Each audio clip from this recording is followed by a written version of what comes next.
대여섯 살 먹었습니다만 이 아이가 시름시름 성교지부터 아파서 병원에 방문했더니 애가 좀 뭔가 병이 있는 것 같은데 큰 병원에 한번 가보시죠 해서 조금 더 큰 병원에 갔습니다. 네, 큰 병원에 가서 진찰해 본 결과 처음 듣는 병이에요.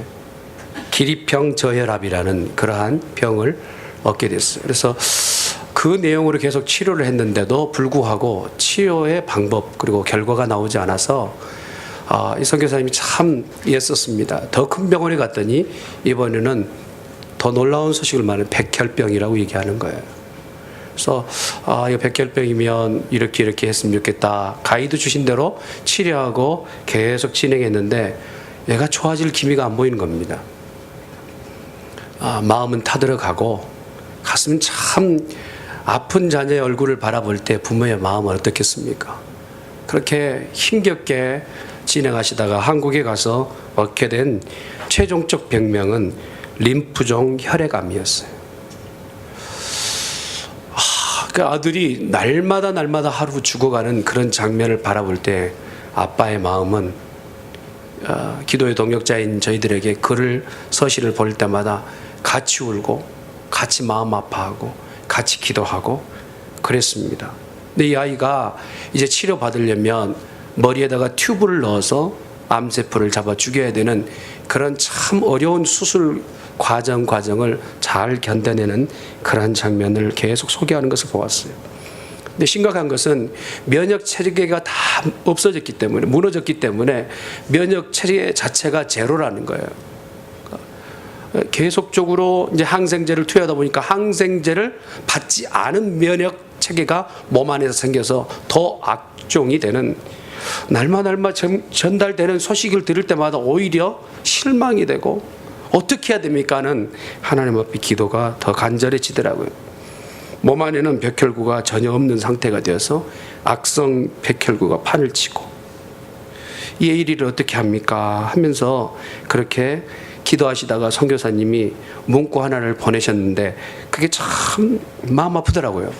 어떻게 기도하시냐면 계속 이제 치료받다 보니까 몸이 어느 때는 고열로 확 올라갔다가 어느 때는 그냥 체온이 차려 내려가서 계속 떨기도 하고 고열 때문에 힘겨워하는 그러한 병과의 싸움 가운데서 아빠의 간절한 기도가 이거더라고요. 예일이가 열 없이 고통스러워하지 않고 하룻밤만이라도 잘 자게 해주세요. 그 문구를 읽으면서요, 참 우리가 고민하고 우리가 정말 하나님 앞에 요구하는 것이 어느 때는 너무 과도한 것을 요구하고 있지 않는가라는 생각을 하면서 하나님의 마음이 무엇인지를 계속 찾고 계시는 선교사님의 모습을 보게 됩니다. 30일 넘도록 계속 수혈을 받아야 하고 20일이 넘도록 면역 수치가 제로인 상태에 있는 이 아이에게 정말 이 선교사님에게 들려질 기쁨의 소식이 무엇일까? 이 선교사님에게 들어서 제일 기쁜 소식이 무엇일까? 생각해 보았어요. 그건 의사 선생님 입에서 나오는 얘가 다 나았습니다. 면역 체계가 다시 생겼고요. 치료받았습니다. 이제 퇴원하셔도 됩니다. 라고 하는 이 소식이 아빠에게는 아마 하늘을 날듯 하는 그런 기쁨의 소식이 아니겠는가 라는 생각이에요. 그러면서 계속적으로 기도의 동역자들이 함께 기도하는데 놀라운 일이 일어났어요. 병원에서 이 아이의 몸속에 작용이 일어나는 거예요. 그리고 하나님께서 건강을 회복시켜 주셨어요. 그리고 나서 퇴원해서 지금은 통원 치료하며 아직도 지금 사투하고 조금 병원 치료하면서 통원 치료하면서 지금 그렇게 어려운 시간을 보내지만 절망이 아닌 소망을 내다볼 수 있게 되었다니. 죄로 인해서 영원히 죽을 수밖에 없는 면역력 제로인 우리들의 모습들, 죄에 대해서 거부할 수도 거절할 수도 없는 우리들의 상태, 하나님 앞에서 거룩해 살게끔 우리를 지으셨으나 그 거룩은 다 상실하고 다 잃어버린 우리들의 모습, 그리고 병들어서 죄의 악으로 인하여 죽을 수밖에 없는 병명을 얻은 우리들의 현실, 그런 모습을 바라보는 아버지 하나님의 마음은 이 죄라는 병 가운데서, 면역력 제로인인 병 가운데서 이 아이를 구원하고 싶은 하나님의 열심과 열정을 들여다보는, 그래서 최종적으로 결정하신 내용이 무엇입니까? 이 땅에 당신이 육신의 옷을 입고 오셔야 되겠다는 결정을 하신 겁니다. 불편하고 또한 거추장스러운 어떤 육신의 이 모습을 당신이 자처하셔서 육신의 옷을 입고 이 땅에 오셨다는 사실. 이것이 세상이 의미 없이 기뻐하는 그러한 기쁨의 내용과 오늘 예수 그리스도의 탄생을 우리가 믿고 기뻐하는 기쁨의 차이는 분명히 있다는 사실을 우리는 고백할 수 있습니다. 사랑하는 성도 여러분, 이 성탄의 계절, 예수 그리스도의 탄생을 참으로 기뻐하는 복된 성도가 되기를 예수님이 축원합니다. 왜 기쁜 날일까요? 그것은 바로 하나님이 이 땅에 예수님을 보내주셨기 때문에 그래요. 크리스마스라는 뜻이요, 그리스도를 보냈다는 뜻입니다. 이 땅에 예수 그리스도를 보내주셨는데 무엇으로 보내주셨습니까? 우리를 위하여 제물이 되어주시게끔 보내주셨다는. 부모는요, 줘도 아깝지 않은 것 같아요. 여기 부모님들 많이 앉아 계시는데 아마 자식한테 죽어도 아깝지 않은 대상이 유일한 것이 자녀인 것 같아요. 피를 주고요, 살을 주고요, 먹여주고 입혀주고 업어주고 가르쳐주고, 그리고 필요한 모든 것들을 주고 나중에는 시집장가 보내. 평생을 부모님이 하시는 일은 주고예요. 근데 자식된 자녀들은 뭐라고 얘기하냐면, 우리 교회 자녀들은 그런 자녀 없어요. 엄마 아빠가 나한테 해준 게 그렇게 얘기하는 거예요.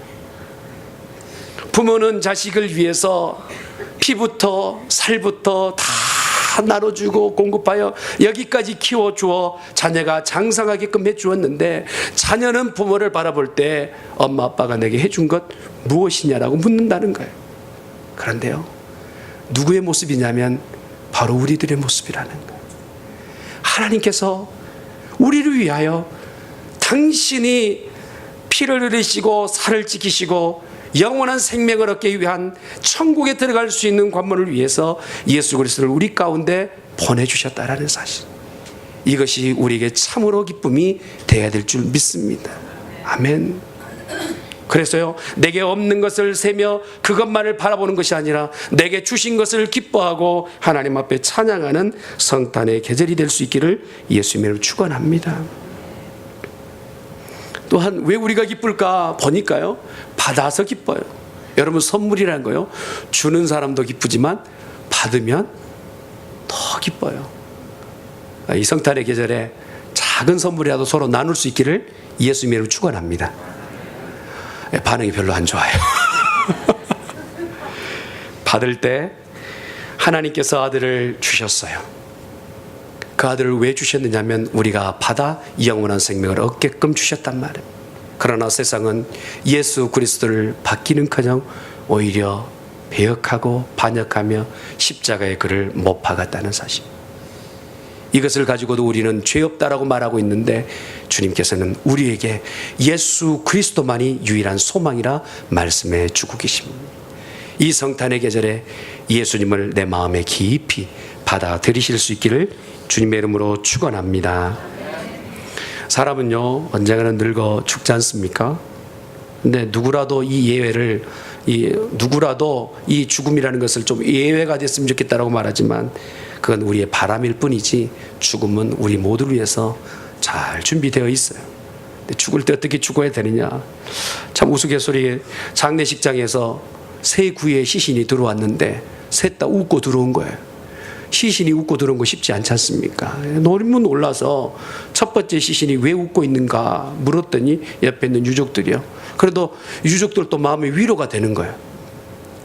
소천하셨는데도 얼굴이 환하고 웃고 이렇게 천국 가서 얼마나 기쁘겠어요.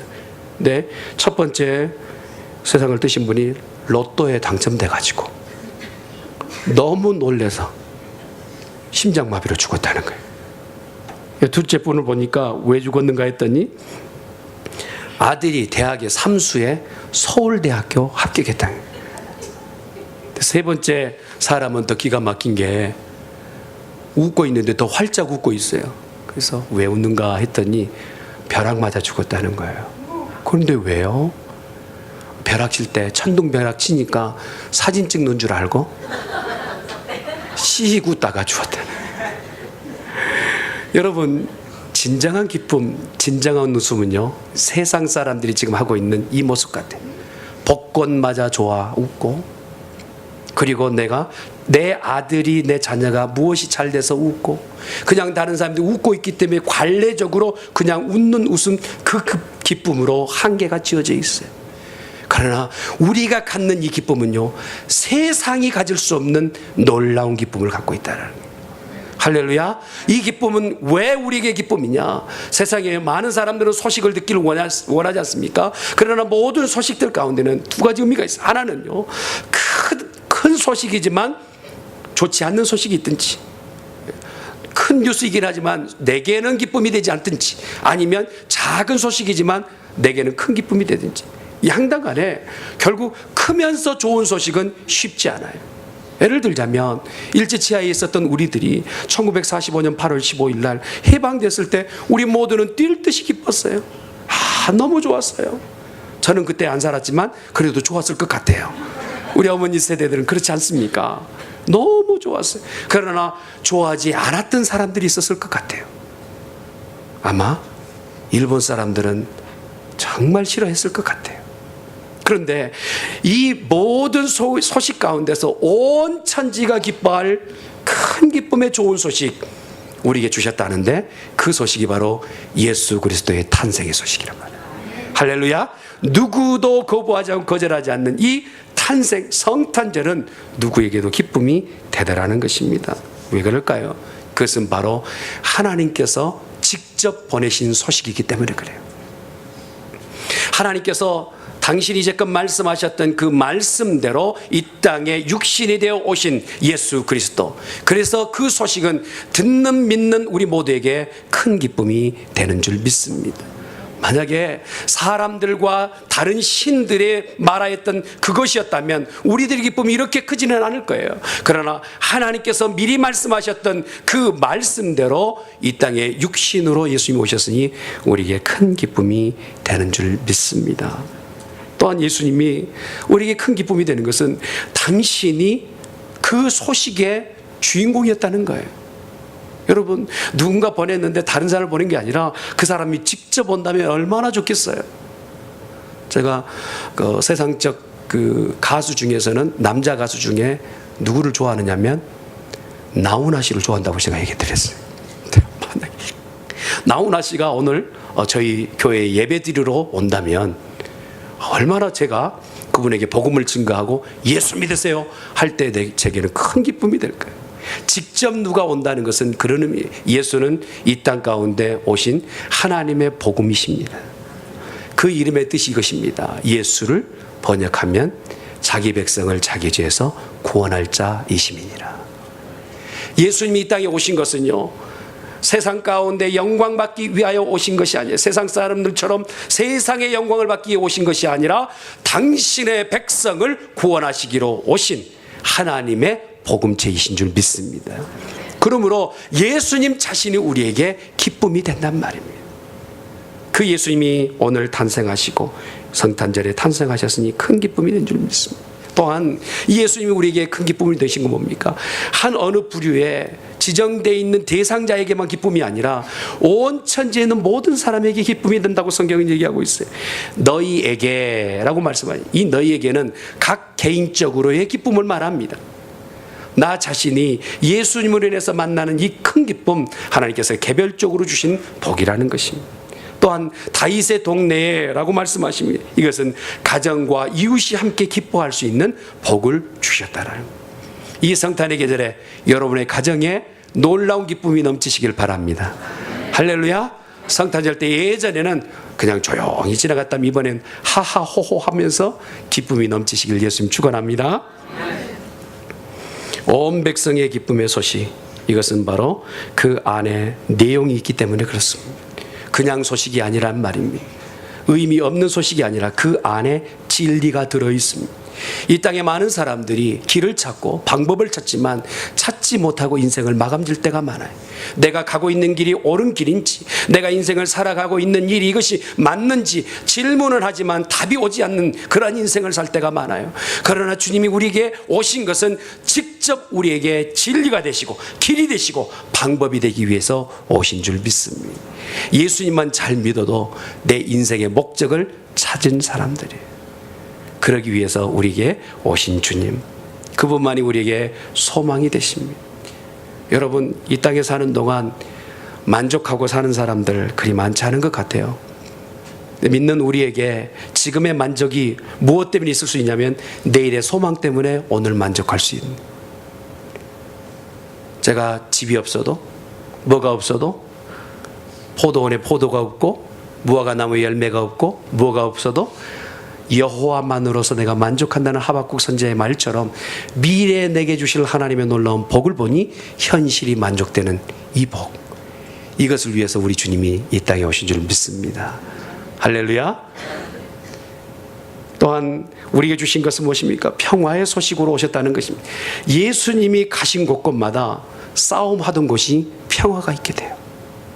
전쟁하던 곳이 기쁨이 되고 또한 미워하던 것이 사랑이 되는 거예요. 예수님으로 그런 일이 이루어집니다. 우리 옆에 있는 분 손잡고요, 주님의 이름으로 사랑합니다.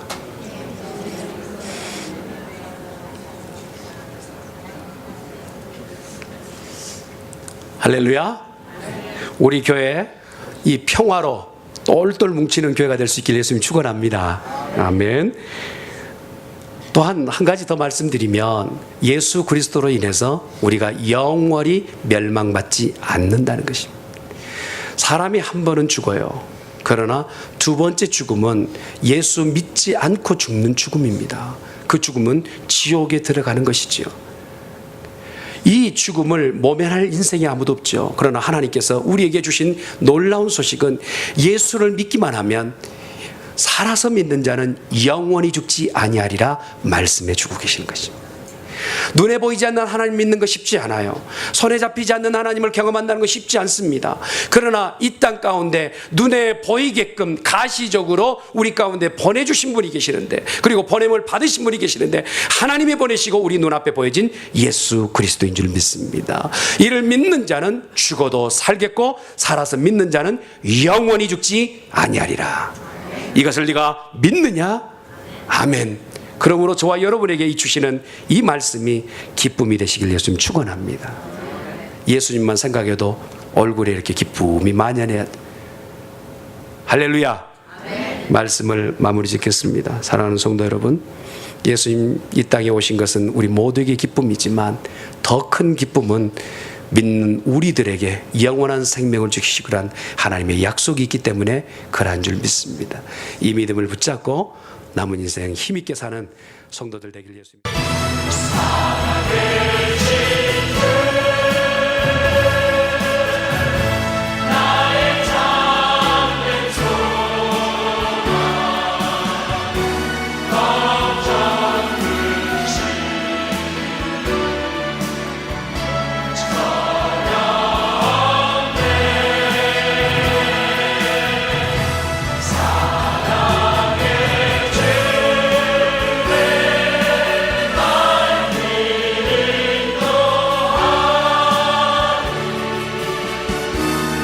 축원합니다.